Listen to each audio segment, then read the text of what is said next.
Sir Raman? Sir Raman? Isa. Lukatam.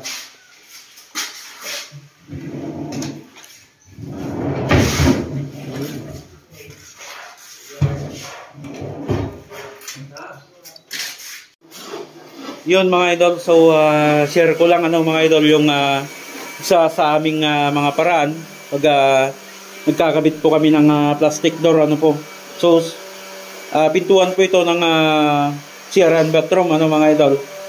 So ito yung isa sa mga paraan namin mga idol ng pagkakabit ng plastic door so nagpagawa po ako ng frame. Ayan po yung frame na kahoy. So yung sukat nito mga idol, yung luwang ay kinuha namin dito sa pasyada sa taas niya. Pare-parehas na po yan. Yan, para maiwasan yung pagbingkong ng ating hamba mga idol. Ayan So yung iba mga idol ay sinasabay yung pintuan niya. So nagiging problema naman kasi mga idol pag sabay yung pintuan is hindi nahagisan yung sa loob na hindi natin mahagisan ng maayos. So sa paraan na ganito mga idol, pwede kang lumabas and then pwede kang pumasok para maayos yung pagka-hagis niya sa mga gilid Ayan So pasintabi sa mga karpentero na nakakaalam po nito para lamang po ito sa mga hindi pa nakakaalam.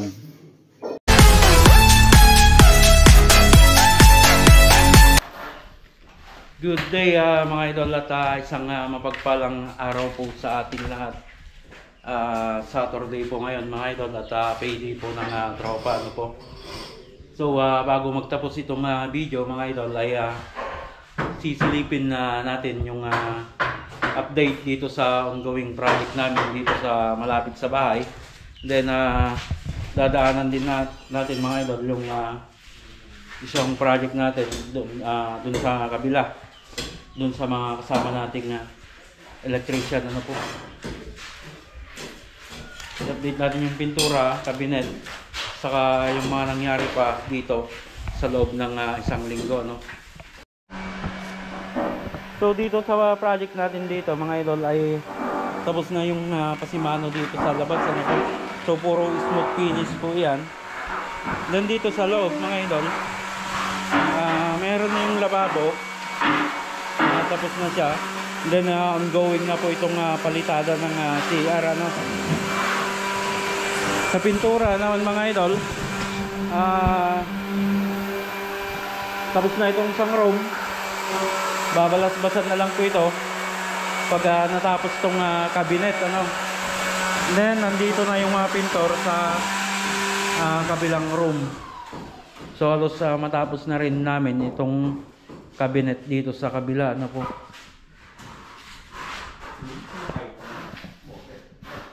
Meanwhile, yun mga idol, so nandito din tayo sa kabilang project pa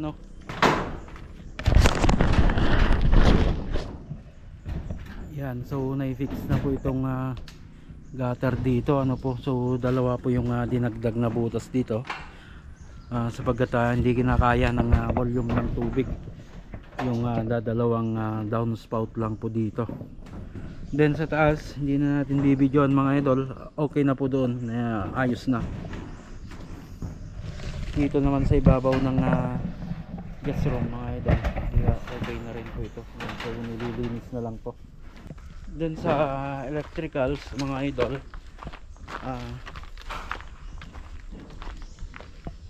nakapag simula na silang maglatag po.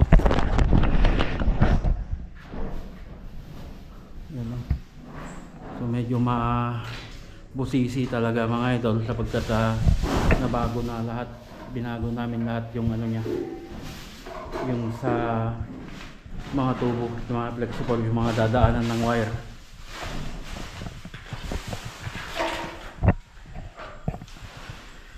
So good for 1 week pa boss dito yung electrical. And then siguro mga idol, sa mga susunod na araw ay dadala ulit tayo ng mga kasama dito para ayusin. May mga nabitin pala na palitada na kailangang haluin para pag nagkisame na ay tuloy-tuloy na, no? May mga nabitin pala dito na palitada, masyadong mababa na po. And then, no, sa tingin ko mga idol is papalitadahan ko ito para makuha natin yung design. Sadyang napakababa na po pag mag-iilalim pa kami yung high ceiling namin na nandyan sa ilalim ng beam. Kaya kailangan yung high ceiling namin ay nandun sa taas, sa gitna or taas ng beam.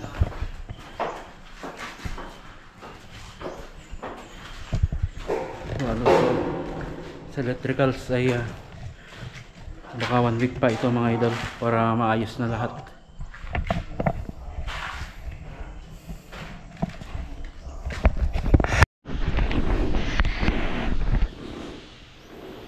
Yun mga idol, so paalis na nga po kami dito, ano.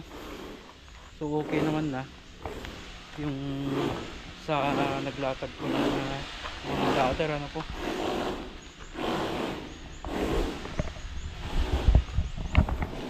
Ayos na po nila.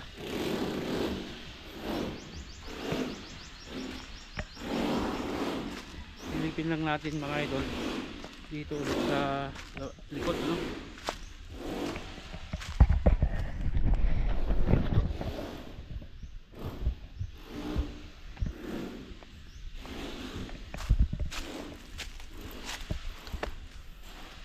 Yun, no?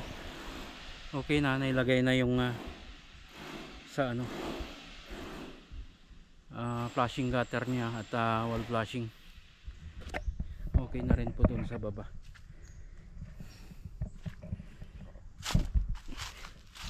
So iiwan na lang po namin yung electrician dito.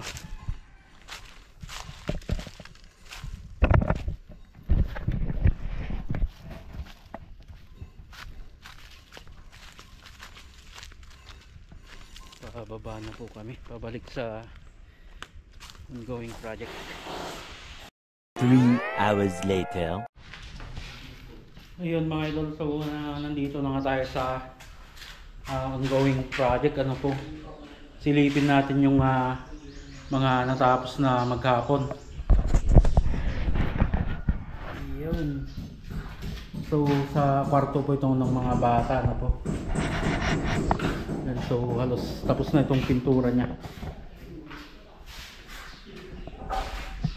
Then meron na rin po yung cabinet ng ilalim ng loft, ano po. Yan, o. Then meron pa yung isa.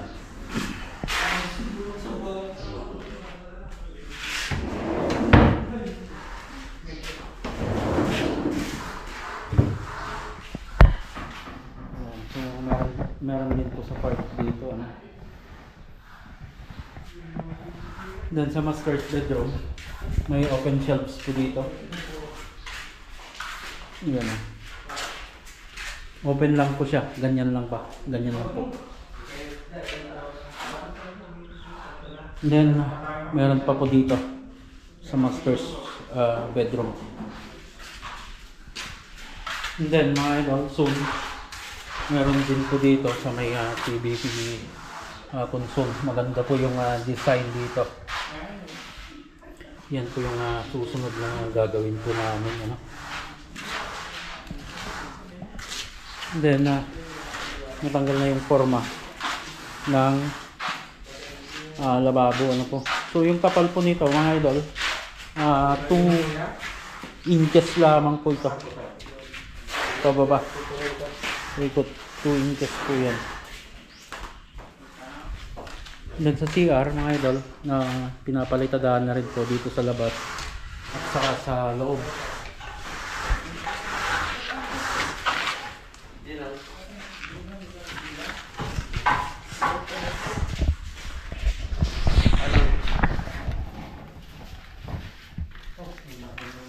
Yun mga idol, yung update naman dito sa kabilang project ano po. So abangan nyo kami mga idol sa aming next project po ano. June 3 po ang start nun sa Lee Garden Subdivision, Solano, Nueva Vizcaya. Marami po tayong pwedeng mai-content po doon ulit ano. So dito ko natatapusin mga idol yung video natin ngayong araw. Lagi po tayong mag-ingat at God bless po sa ating lahat.